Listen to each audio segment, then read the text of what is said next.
말라기 3장 1절에서부터 6절에 있는 말씀입니다. 말라기 3장 1절에서부터 6절 1329페이지 한 절씩 교도하겠습니다. 만군의 여호와가 이르노라, 보라, 내가 내 사자를 보내리니 그가 내 앞에서 길을 준비할 것이요 또 너희가 구하는 바 주가 갑자기 그의 성전에 임하시리니 곧 너희가 사모하는 바 언약의 사자가 임하실 것이라. 그가 임하시는 날을 누가 능히 당하며 그가 나타나는 때에 누가 능히 서리요. 그는 금을 연달하는 자의 불과 표백하는 자의 잿물과 같을 것이라. 그가 은을 연단하여 깨끗하게 하는 자같이 앉아서 레위 자손을 깨끗하게 하되 금 은같이 그들을 연단하리니 그들이 공의로운 제물을 나 여호와께 바칠 것이라. 그때 유다와 예루살렘의 봉헌물이 옛날과 고대와 같이 나 여호와께 기쁨이 되려니와 내가 심판하러 너에게 임할 것이라.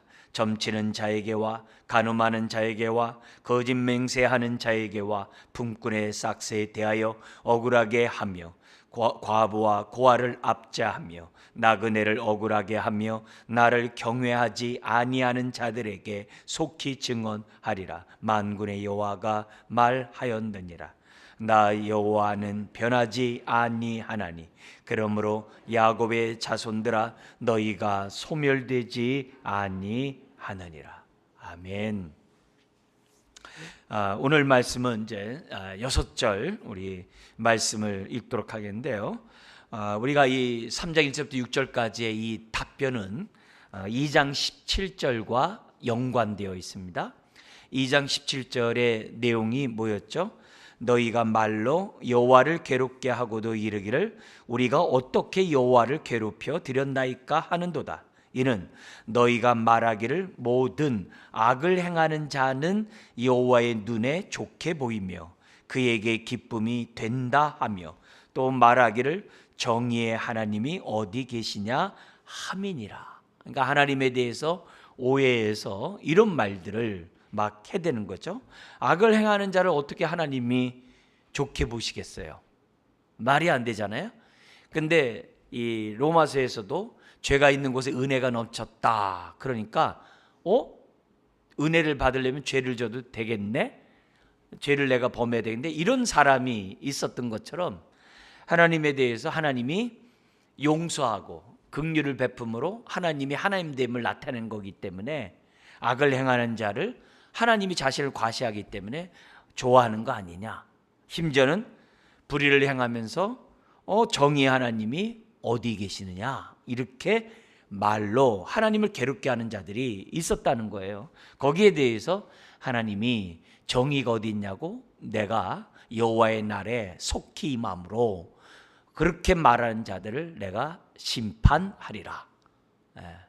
멸하게 하시겠다고 하는 그런 메시지를 지금 3장 1절부터 6절에 하고 있는 것을 보게 됩니다. 지금 말라기는 6개의 질문과 대답으로 이루어진 것이 말라기라고 했습니다. 그래서 하나님이 정말 우리를 사랑하느냐라는 그 논쟁에서부터 시작을 해가지고 지금 오늘의 이 말씀은 네 번째 논쟁이에요. 이스라엘 백성이 하나님이 우리를 과연 사랑하고 하나님이 우리에게 관심 있을까? 심지어는 하나님이 정의, 공의의 하나님이 맞느냐? 이렇게 생각하는 자들에게 오늘 지금 답변하고 있는 내용인 것을 보게 됩니다. 자, 이런 가운데 우리가 좀 더 오늘 이 말씀을 좀 살펴본다고 한다면 실질적으로 그 2장 17절까지 정의가 어디 있느냐라고 정의의 하나님 어디 계시냐라는 이 질문은 성경에 많이 있었어요. 그러나 오늘 이 본문에 과연 하나님이 어디 계시냐 이 질문은 하나님을 경외하는 가운데 하는 질문이 아니라는 거예요. 그 증거가 뭐냐면은 3장 7절에 있는 것처럼 그들은 규례를 떠나 지키지 않았다 그랬어요.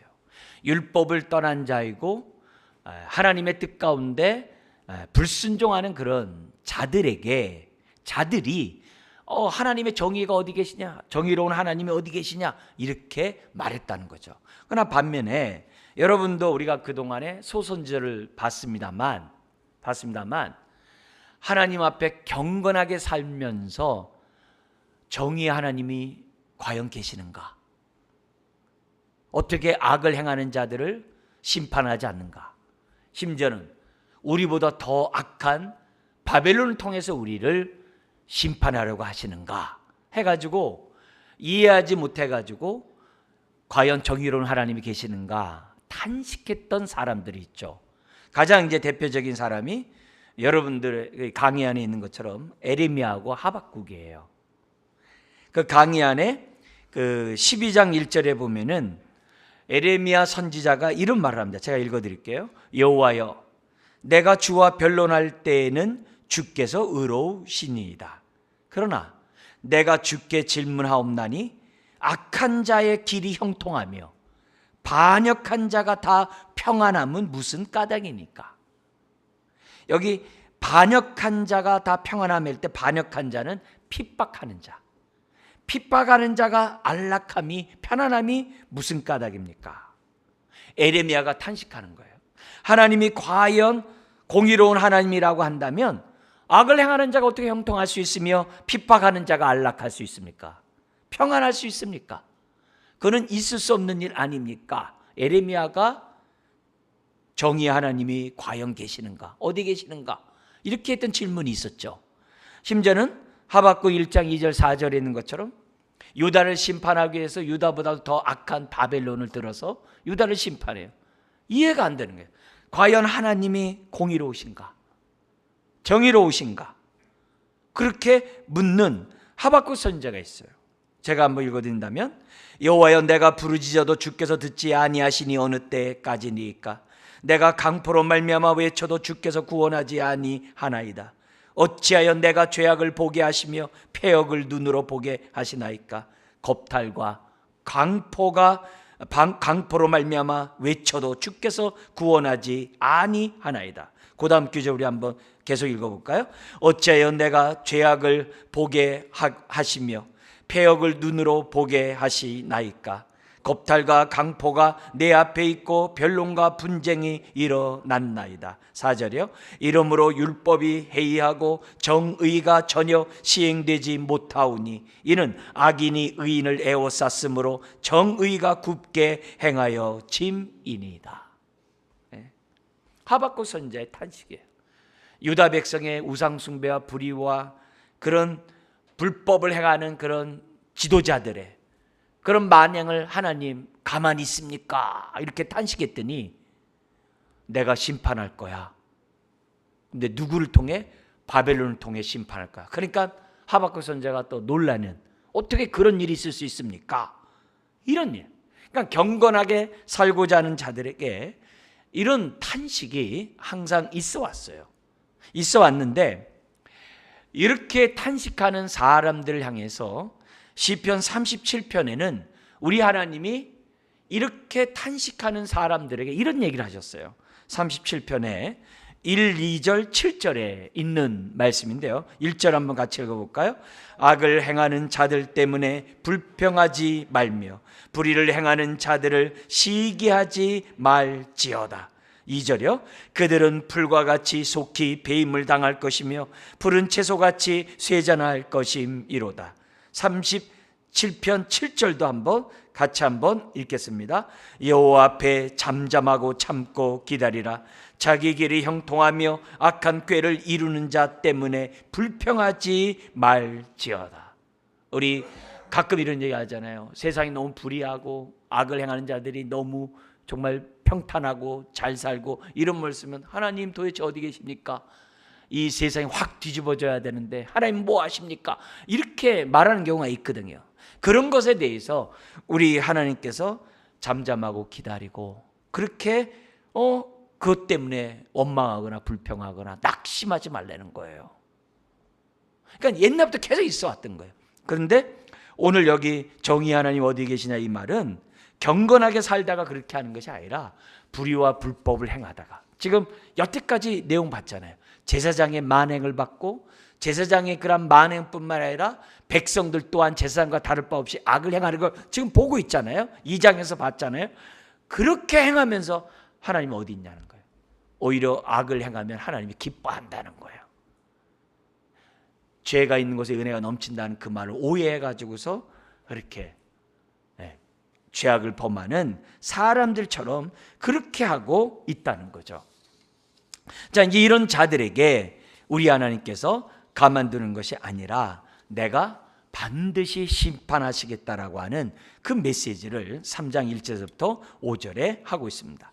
오늘 이 3장 1절부터 6절에 나와 있는 이 말씀을 좀 우리가 이렇게 짧게 보는 이유가요, 신약에 있는 말씀이나 구약에 있는 말씀 여기 다 들어가 있어서 그래요.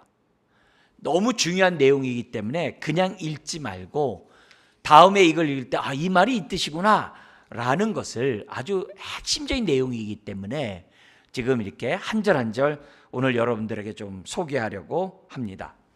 자, 여기서 이 보면 1절에 이렇게 되어 있습니다. 만군의 여호와가 이르노라, 보라, 내가 내 사자를 보리니 그가 내 앞에서 길을 준비할 것이요 또 너희가 구하는 바 주가 갑자기 그의 성전에 임하시리니 곧 너희가 사모하는 바 언약의 사자가 임하실 것이라 라고 되어 있습니다. 그러니까 정의의 하나님 어디 있냐? 곧 여호와의 날이 임박할 것이다. 하나님이 정의를 행하겠다라고 얘기합니다. 자, 근데요, 여기 1절에 내가 내 사자를 보내리라고 했을 때 그 사자는 세례 요한이에요. 세례 요한이 하나님이 세례 요한을 보내겠다라고 말씀하고 있어요.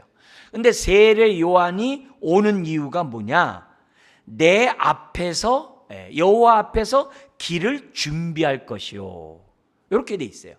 길을 준비하기 위해서 세례 요한을 보내겠다. 근데 이 규절이 누가 똑같이 예언을 했어요. 그게 누구냐면 이사야 선지자예요. 이사야 선지자가 똑같이 이 예언을 했습니다. 그래서 이사야 40장 3절에 보면은 이렇게 되어 있습니다. 외치는 자의 소리여 이르되 너희는 광야에서 여호와의 길을 예비하라. 사막에서 우리 하나님의 대로를 평탄하게 하라. 이사야 선지자가 예언했거든요. 근데 이사야 선지자가 똑같이 예언한 이 얘기를 신약에서 누가 성취하고 있느냐? 세례 요한이 하고 있고요. 세례 요한이 이사야 선지자가 예언하고 말라기 선지자가 예언한 그 사자가 바로 세례 요한이라고 예수님이 증명해 주셨어요. 그게 마가복음 9장이나 마태복음 11장에 기록되어 있어요. 자, 그러면서 단어 얘기를 좀 더 보면요, 그러면서 내가 내 사자를 하면서, 그러면서 또 뭐냐면 내가 내 사자라고 그랬어요. 그리고 그가 내 앞에서, 세례 요한이 내 앞에서, 그래서 나가 3번 반복해요. 근데 이 나가 누구냐면 여호와 하나님이에요. 자, 내가 내 사자를 보낸다 했을 때 내가는 여호와 하나님이라는 것을 잊어서는 안 됩니다. 그런데 동시에 내가 내 사자를 보낸다고는 그 내가 신약에 와서는 마태복음 11장 10절 이하에 와서는 예수님으로 성취가 된 걸로 돼 있어요. 강의 하나 한번 보세요. 거기 보면은 11장 10절부터 15절 가운데 10절 내용이 이렇게 돼 있어요. 같이 한번 읽어볼까요? 기록된 바 보라, 내가 내 사자를 내 앞에 보내노니 그가 내 길을 내 앞에 준비하리라 하신 것이 이 사람에 대한 말씀이니라. 이 말은 누가 하냐면 예수님이 사람들에게 세례 요한에 대해서 얘기하면서 예수님이 하신 말이에요. 우리 성경은 말라기 3장 1절은 다 내가예요. 근데 예수님은 그 말씀을 내가와 우리가 뭐예요? 너가, 내라는 어휘로 얘기를 하고 있는 거예요. 그래서 내가 내 사자를 너 앞에 보내리니 그가 너의 길을 너 앞에서 준비하리라고 말씀하고 있어요. 그러면 여기에 너는 누구냐면은 당연히 우리 이 위이신 삼위일체 중에서 성자 예수님을 갖다가 우리들에게 말씀하고 있어요. 그 규절이 그거예요. 그러면서 여기 보면은 내 앞에서 길을 준비할 것에 내라고 되어 있잖아요. 이게 뭐냐면 얼굴이란 단어예요. 예수님의 얼굴 앞에서 세례 요한이 너의 길을 준비한다 그랬어요. 아닌가 다를까? 세례 요한이 예수님 앞에서 예수님을 증언했던 걸 우리는 신약을 통해 알고 있잖아요. 바로 그 귀절을 여기서 하고 있다는 거죠. 그러면서 오늘 이 본문에 보면 내 앞에서 길을 준비할 것이요. 이사야에서는 또 마가복음에서는 인용하면서 예비한다고 그랬어요. 근데 여기 준비한다, 예비한다라는 이 말이 무슨 말이냐면 깨끗하게 하다 이 말이에요. 깨끗하게 한다는. 왕이 행차하는데 장애물을 다 깨끗이 치운다는 뜻이 준비한다는 단어예요. 그걸 염두에 두면서 그러면 세례요한이 이 땅에 와가지고서 주님의 오심의 길을 예비했는데 그가 어떻게 깨끗하게 했어요? 회개의 선포를, 메시지를 선포함으로, 그리고 회개의 세례를 베풀므로 사람들의 마음에 더러운 것들을 다 깨끗이 씻어서 메시아이신 예수 그리스도가 오실 수 있도록, 영접할 수 있도록 그들의 마음을 깨끗게 하셨다는 것을 우리는 신약을 통해서 알 수가 있는 거죠. 그러니까 이사야 선지자가 40장에서 예언하고 말라기 선지자가 3장 1절에 예언했던 그 사자는 세례 요한이었다는 것, 그것을 오늘 이 성경 우리들에게 가르치고 있습니다. 그래서 예수님도 그랬어요. 율법의 마침이고 복음의 시작이 세례 요한으로부터 시작되었고 여인에게 태어난 자 중에서 세례 요한보다 큰 자가 없다라고 예수님이 극찬했던 그런 장면이 나오잖아요. 바로 그렇게 했던 세례 요한이 바로 오늘 3장 1절에 예언되어 있습니다. 그러면서 그 중간에 이렇게 돼 있어요.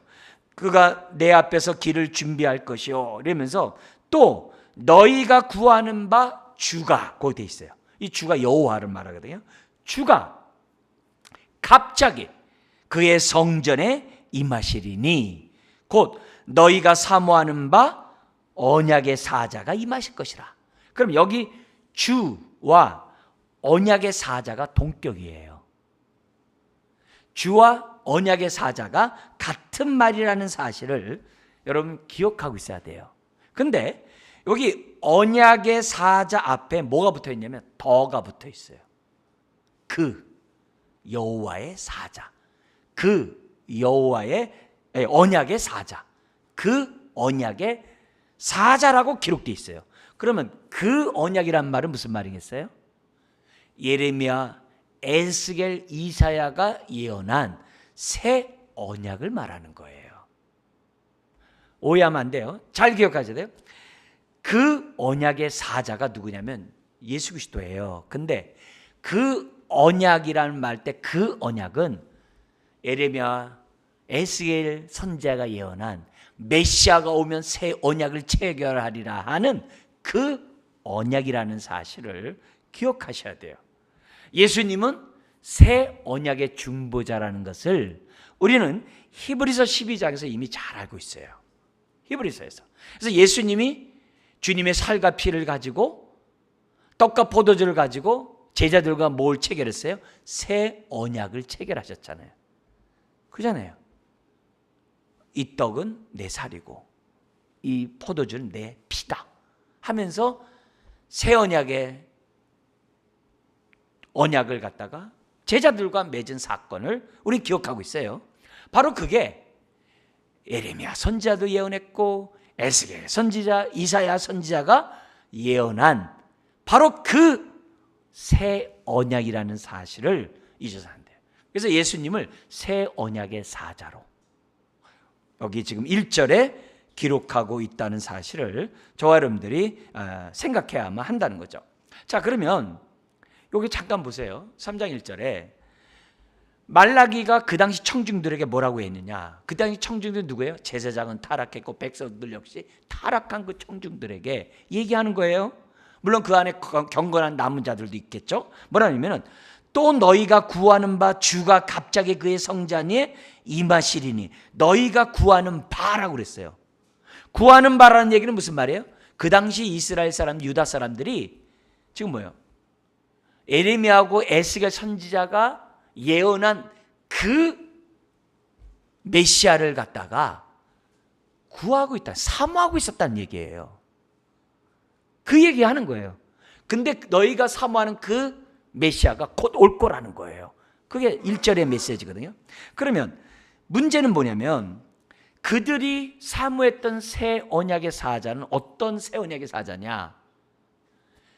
그들이 바라봤던 그 사자는 다른 게 아니라 이스라엘이 열방을 정복하고 열방이 자기네들에게 와서 조공을 바치고 자기네들이 정치적으로 군사적으로 아주 탁월한 민족이 되게 하는 그 메시아를 학수고대했다는 거예요.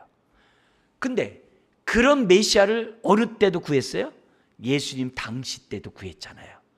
로마에서부터 자신들을 독립시켜주고 정치적으로 자기네들이 정말 이렇게 큰 나라 다윗의 후손으로서 군사적 그 메시아를 갖다가 예수님 당시 유대인들이 기다리고 있었거든요.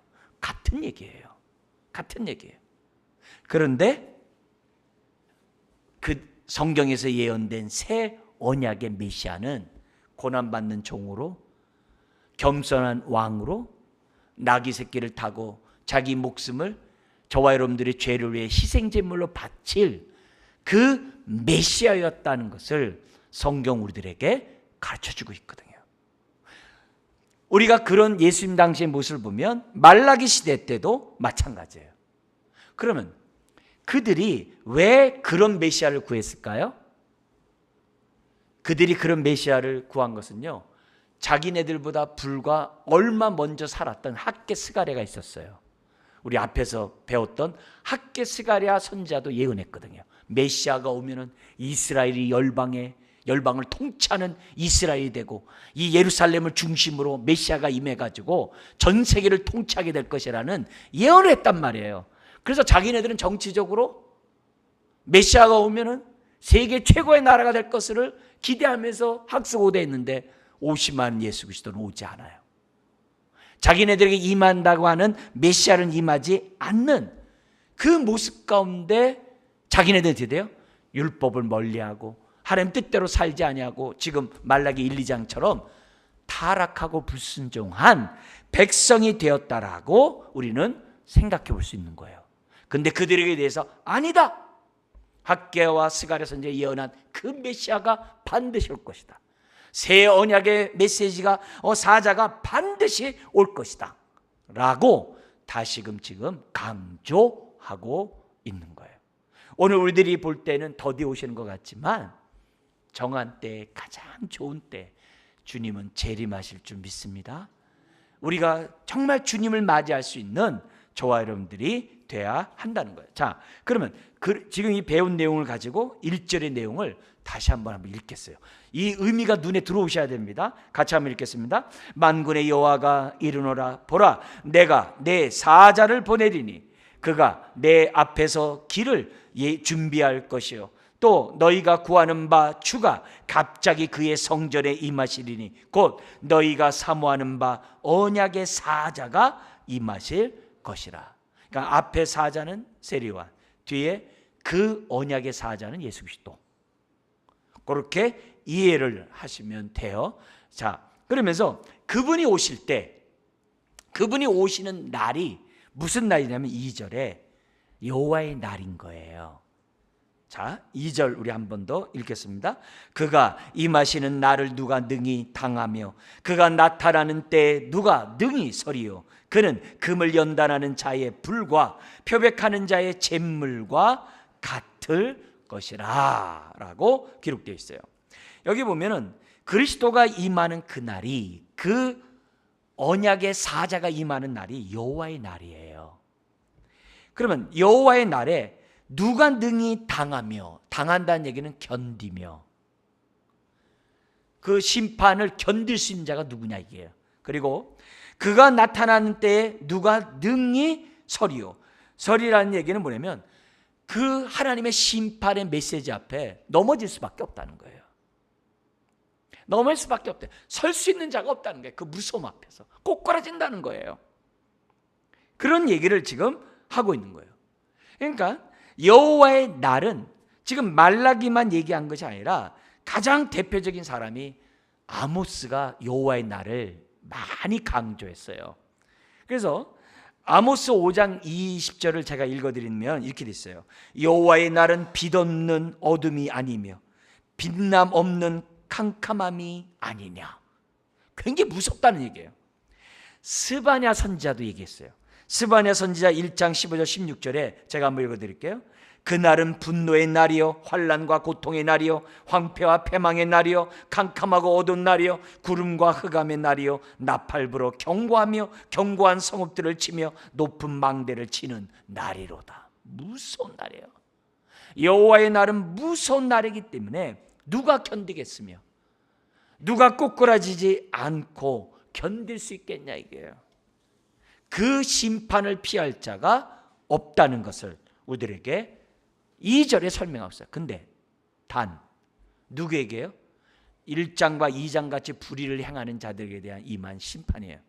그러면 누구에게는 이 심판이 해당되지 않을까요?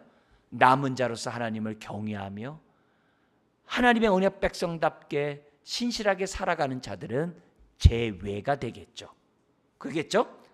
이 얘기는 악을 행하면서 회개하지 않고 정의의 하나님 어디 있냐라고 하나님을 괴롭게 하는 자들에게 임하는 메시지가 2절의 메시지예요. 그런데 그날은 심판만 있는 것이 아니라 구원의 날이라는 거예요. 그 날은 금을 연단한 것 같이 택한 백성을 순결하게 하는, 깨끗하게 하는 날이기도 한다는 것을 우리들에게 가르쳐주고 있어요. 즉 여기에 보면은 그 심판의 날에 백성들을 되면 깨끗게 된대요. 여호와의 날에 오히려 또 멸망이 아니라 깨끗하게 된대요. 자, 우리는 이 얘기를 우리가 말라기 선지자가 3장 2절에만 한 게 아니에요. 이미 성경에서 이사야 선지자가 누누이 얘기했고요. 에스겔 선지자가 계속 얘기했어요. 그 얘기를 말라기 선지자가 다시금 인용하면서 강조하고 있는 거예요. 강조하고 있는 그런 내용이에요. 근데 요 얘기가 뭐냐면 하나님의 심판과 구원의 날이 우리가 구약의 입장에서 바라볼 때는 그게 같은 날로 이렇게 임한 거예요. 근데 우리 신약을 살아가는 우리들은 주님의 초림과 재림을 알고 있어요. 그죠? 초림과 재림을 우리가 알고 있어요. 주님의 초림과 함께 하나님의 구원의 역사가 이루어졌잖아요. 그리고 재림 때 우리의 구원이 완성되지만 동시에 어떻게 돼요?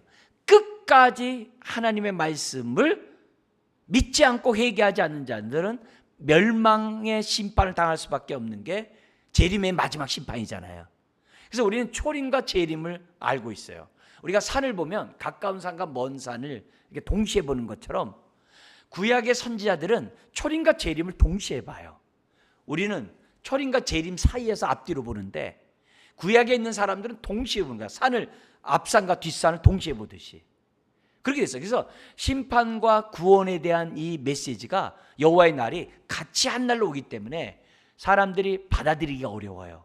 그렇지만 우리는 초림과 재림에 살고 있는 저와 여러분들은 이 얘기를 우리가 충분히 이해할 수 있는 거죠. 그런데 주님의 구원이 주님의 초림과 함께 시작했고 재림 때 완성되듯이 심판 또한 초림 때부터 있었어요. 그리고 재림 때는요 이젠 끝나는 거예요. 초림 때 예수님 뭐라고 그랬냐면은 요한복음 9장 39절에 이런 얘기를 했어요. 내가 심판하러 이 세상에 왔다. 그래요. 구원하러 오신 분이 예수 뭐라고 그러냐면 내가 심판하러 왔다 그래요. 내가. 그러면서 요한복음 3장 18절에 놀라운 말씀이에요. 3장 16절은 잘 아시죠? 하나님이 세상을 이처럼 사랑하사 이렇게 독생을 주셨다는 거 아시잖아요. 그러면서 18절에 이런 구절이 있어요. 거기 한번 제가 한번 읽겠습니다.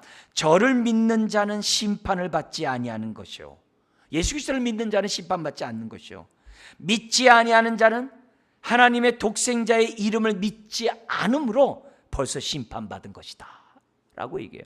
그래서 우리가 예수님 믿으세요 라고 전도하잖아요. 싫어요 하는 순간에 심판받았다는 거예요.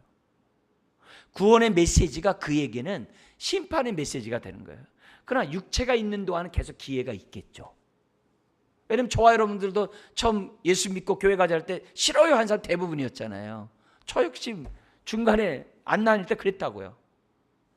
저도 중학교 때 그랬다고요. 그렇지만 다시 찾아옴으로 주님을 다시 이렇게 믿고 주 앞에 나갔던 경험이 있거든요. 그러니까 그런 모습, 벌써 그것이 거절하는 순간에 심판이 임했다는 거예요. 독생자의 이름을 믿지 않음으로 벌써 심판을 받았다라고 얘기하고 있어요. 그러므로 예수님이 그랬거든요. 너희는 항상 깨어 기도하라. 깨어 있을 것을 우리에게 말씀하고 있는 것을 보게 됩니다. 그래서 여호와의 날은 심판과 함께 우리가 어떻게 돼요? 순결하게 되는, 구원받는 그 깨끗게 되는 날이 동시에 있다는 것을 여러분 기억해야 됩니다. 그러면서 오늘 이 본문 속에서 두 개의 재료가 나와요. 죄인을 깨끗게 하는 두 개의 재료가 등장하는데요. 하나는 불이고 하나는 잿물이에요. 그죠? 불과 잿물이에요. 불은 굉장히 강력하죠. 잿물은 그렇지 않겠죠? 원래 여호와께서 여호와 하나님이 자신에게 뭐라 하면은 소멸하는 불이라라고 얘기했어요. 그래서 불로 심판하셨어요. 소멸하는 불이라. 근데 예수님도 그래요. 내가, 고린도전서 3장 12절에 내가 12절 14절 뭐냐면 너의 공력을 다 불로 심판하겠대요. 불로 다 점검하겠대요. 금과 은으로 짓지 않는 나무와 지푸라기 진 모든 건 다 사라져버린다고 그랬어요. 그 배경이 왜 나왔냐면은 죄를 한다고 하면서 파당을 짓고 죄를 한다고 하면서 상대방을 인정하지 아니하고 죄를 한다고 하면서 상대방을 괴롭히는 사람들에 대해서 하나님의 마지막 심판에 다 불로 다 없어져 버릴 것이라는 거예요. 그러면서 신앙생활하면서 우리가 정말 그 주님을 섬길 때 믿음으로 잘 섬겨야 한다는 것을 권면할 가운데 이런 말씀을 하신 거거든요. 예수님도 그랬어요. 내가 불을 땅에 던지러 왔노라. 누가복음 12장 49절에 설명하고 있어요. 불은 그런 거예요. 반면에 이 잿물이라는 게 있어요. 이 잿물이 나오는데 뭐냐면 택한 자를 표백해가지고 깨끗하게 한다는 거예요. 이거는 그리스도의 보혈의 능력의 효용을 다른 말로 표현한 것으로 우리가 이해를 해야 합니다. 우리 지난 주일날 오후에 선교사님 오셔가지고 무슬림을 해서 기도하고 있는 이것이 왜 중요하냐? 집단적으로 그들이 개종할 것이라는 거예요. 그 얘기를 주일날 오후에 설교하셨잖아요. 그 본문을 다시 한번 보세요. 거기 그 본문에 보면은 계시록 7장 9절과 14절에 보면은 이런 구절이 있습니다. 우리 한번 7장 9절 한번 같이 읽었으면 좋겠는데요. 화면에 한번 띄워주실래요? 계시록 7장 9절과 14절. 너무 중요한 구절이니까요. 우리 한번 보도록 할게요. 네. 뜰 때까지 제가 한번 읽을게요. 2일 후에 14만 4천, 그죠? 그 광경을 본 거예요. 12지파에 12만 2천 명씩 14만 4천. 그거는 완전 숫자에 대한 얘기지 그런 이단들이 말하는 것처럼 사람의 숫자 얘기하는 거 아닙니다.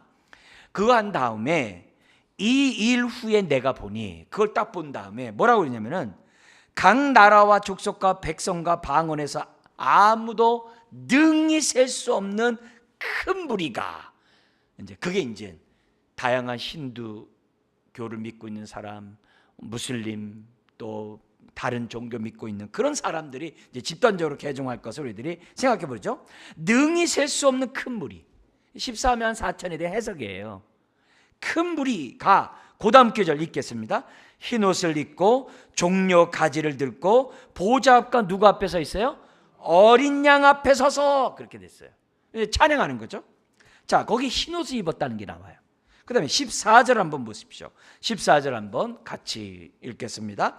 내가 말하기를 내 주여 당신이 아시나이다 하니 그가 나에게 이르되 이는 큰 환난에서 나온 자들인데 어린 양의 피에 그 옷이 씻어 어떻게 됐다고요? 희게 하였느니라. 그러니까 여기서 잿물로 깨끗이 된다는 이 말이나 보혈의 능력으로 흰옷을 입은 얘기나 같은 얘기라는 것을 지금 우리들에게 가르쳐주고 있어요. 결국 여호와의 날은 심판이며 동시에 구원의 날이라는 것을 우리들에게 소망 가운데 주고 있는 것을 보게 됩니다. 그러면서 3절에 보면은 이렇게 돼 있어요. 그가 은을 연단하여 깨끗하게 하는 자같이 앉아서 레위 자손을 깨끗하게 하되 그 은같이 그들을 연단하리니 그들이 공의로운 제물을 나 여호와께 바칠 것이라. 이렇게 되어 있습니다. 거기 연단, 은을 연단한다 이 말은 녹이다라는 단어예요. 은을 녹이다. 왜냐하면 은은 이렇게 녹여가지고 그 불순물 제거하고 딱 끄집어내는 거잖아요. 그걸 연단이라고 표현을 쓴 거예요. 그래서 은을 연단하여 그렇게 함으로 깨끗하게 하는 자 같이 모았다고 그래요? 앉아서. 이 앉아란 단어와 보좌에 앉다란 단어와 똑같은 단어예요. 그러니까 예수님이 어떤 자세로 앉아 있는지를 우리들에게 보여줘요. 그러면서 앉아가지고 레위 자손을 깨끗게 하신다라고, 깨끗하게 하되 은금과 같이 그들을 녹이리니 연단하리니 그로 인하여 그들이 레위 자손이 공의로운 제물을 나 여호와께 바칠 것이라. 1장에서는 엉망진창으로 바쳤잖아요. 1장과 2장 3절에서는요. 근데 하나님 앞에 깨끗한 제물을 바치게 할 것이라는 것을 우리들에게 보여주고 있어요. 그런데 레위 사람이 깨끗하다는 얘기는 백성들까지도 깨끗하다는 의미를 얘기해요. 왜냐하면 레위 사람이 더러움으로 백성이 더러워졌으니까 그들이 깨끗함으로 백성도 깨끗하게 된다는 의미겠죠. 신약의 입장에서는 여기 레위 자손은 모든 성도를 말하는 거예요. 그들은 깨끗하게 될 것이라는 것을 우리들에게 보여주고 있습니다. 그래서 베드로전서 2장 5절 9절에 보면은 저와 여러분들을 뭐라 그러냐면은 신령한 제사를 드릴 거룩한 제사장이래요. 저와 여러분들이 신령한 제사를 드리는 거룩한 제사장이래요. 그리고 2장 9절에서는 왕 같은 제사장이라고 그래요. 그게 굉장히 중요해요. 베드로가 한 말입니다만 이게 바울 말로 딱 바꾸면 로마서 12장 1, 2절에 뭐라 그래요? 너의 몸을 산 제물로 드리라. 이것이 거룩한 영적 예배니라. 같은 말이에요. 그 얘기가 지금 3절 얘기예요. 말라기서 3장 3절 얘기예요. 그들이 깨끗하게 돼가지고서 그들이 공의로운 제물을, 의로운 제물을 나 여호와께 바칠 것이라고 3절에 기록되어 있어요. 자, 그런데 성도들이 보혈의 능력으로 깨끗하게 된다는 이것만 있어요? 그것만 있지 않아요. 또 뭐가 있냐면은 환난을 통해서 깨끗하게 한대요.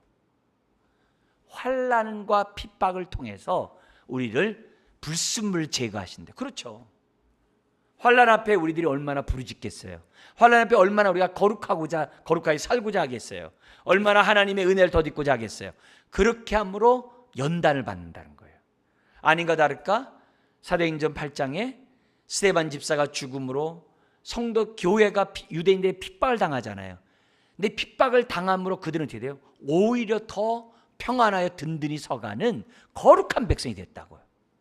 그래서 환난과 핍박이 부정적인 것만 아니라는 것을 신약은 우리들에게 가르쳐주고 있거든요. 지금 그런 얘기를 이 3절, 2절, 3절 안에서 볼 수가 있습니다. 그러면서 4절 같이 한번 읽어볼까요? 그때 유다와 예루살렘의 봉헌물이 옛날과 고대와 같이 나 여호와에게 기쁨이 되려니와. 할렐루야. 이 얘기는 뒤집어 놓으면 뭐예요? 너희들의 재물이 나의 기쁨이 되지 못했다는 거예요. 그건 1, 2장에서 우리가 이미 봤어요. 그러나 너희들이 여호와의 날에 깨끗함을 받음으로, 물론 계속 불의와 불법을 행하는 자들은 멸망해서 소멸한 불로 없어지고, 그렇지 않은 하나님의 은혜를 구하는 자들은 깨끗하게 되어 하나님 앞에 봉헌물, 근데 이 봉헌물이 뭐예요? 자기 몸을 하나님 앞에 드리는 그런 자가 된다는 것을 우리들에게 가르쳐주고 있습니다. 그래서 신약에서 우리가 죄사함 받고 성령의 전이 된 저와 여러분들의 이 모습 자체가 다 뭐예요? 거룩한 산제물인 거예요.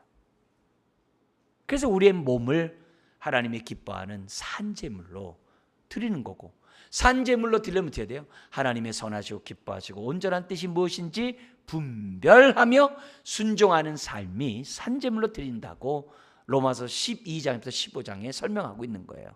그걸 우리들이 기본적으로 이해하셔야만 합니다. 자, 그리고 나서 5절에 이렇게 그래요.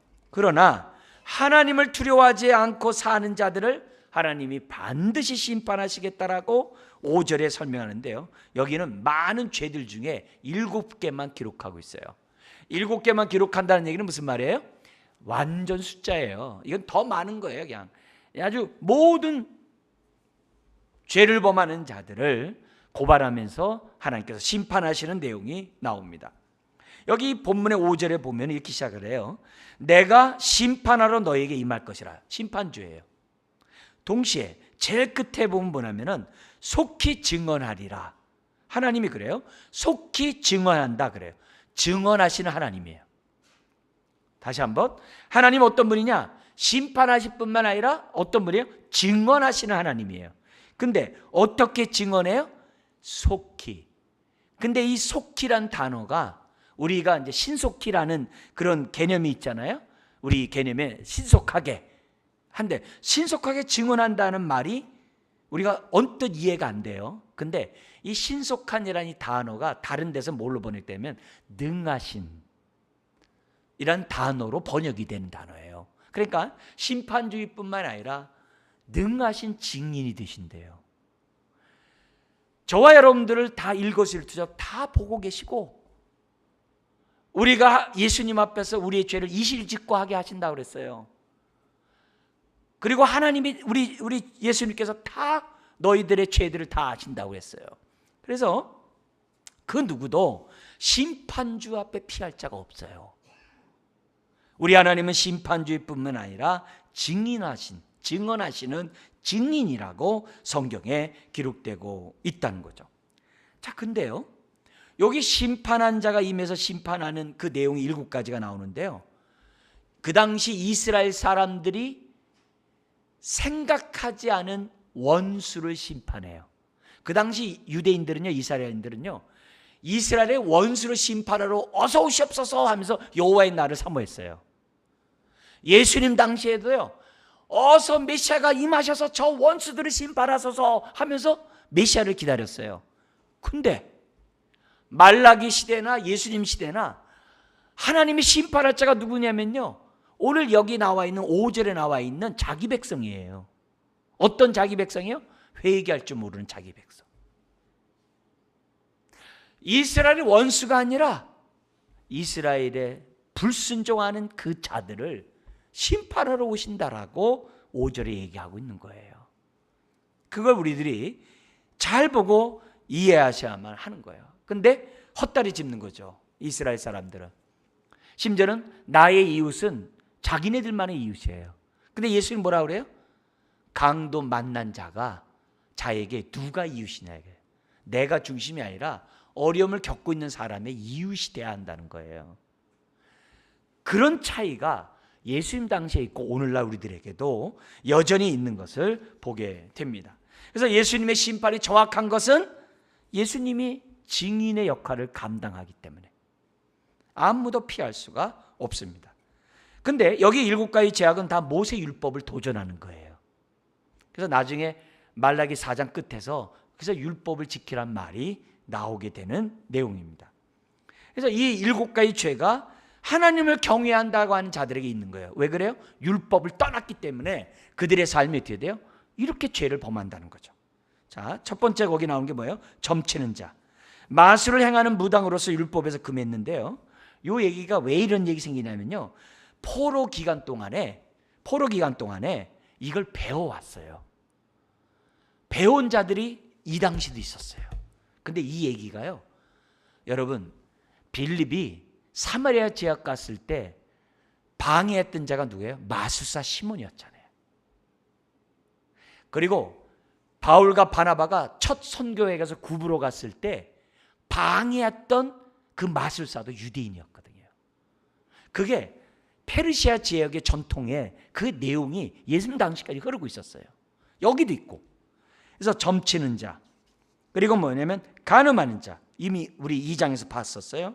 그 다음에 거짓 맹세하는 자, 품꾼의 싹스에 대해서 제때 주지 않는 자, 과부와 고아를 압제하는 자. 여기 고아는요, 아빠가 없는 자. 성경에서 고아는 대부분 아빠가 없는 자입니다.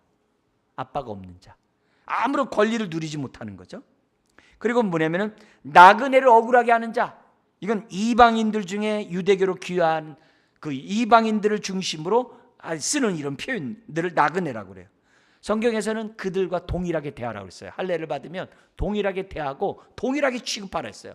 여러분이 잘 아는 여호수아 갈렙에서 갈렙이 있잖아요. 이방인이에요. 이방인이에요. 히브리인이 아니에요.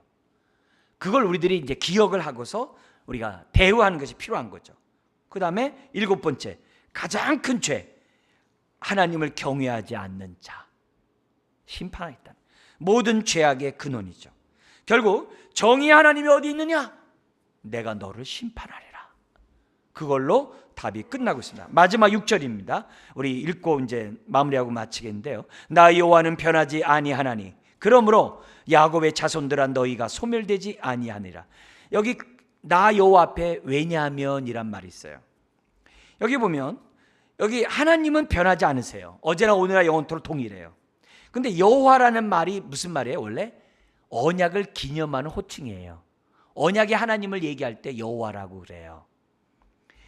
근데 이 말 속에는 뭐냐면 여호와는 변하지 않아요. 나는 나로 존재해요. 그 말 속에 뭐냐면 한 번 약속하신 것은 반드시 지킨다는 말이에요. 그 얘기를 얘기해요. 이렇게 말씀하신 분은 반드시 이루시는 하나님인 것을 강조하고 있어요.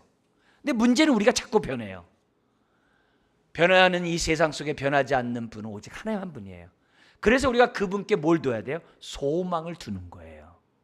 소망을 두면서 오늘 저와 여러분들이 살아가는 줄 믿습니다. 그래서 하나님께 소망을 두는 자는 히브리서에 뭐냐면 영혼의 닻을 그에게 둠으로 떠내려가지 않는 인생이라고 했어요.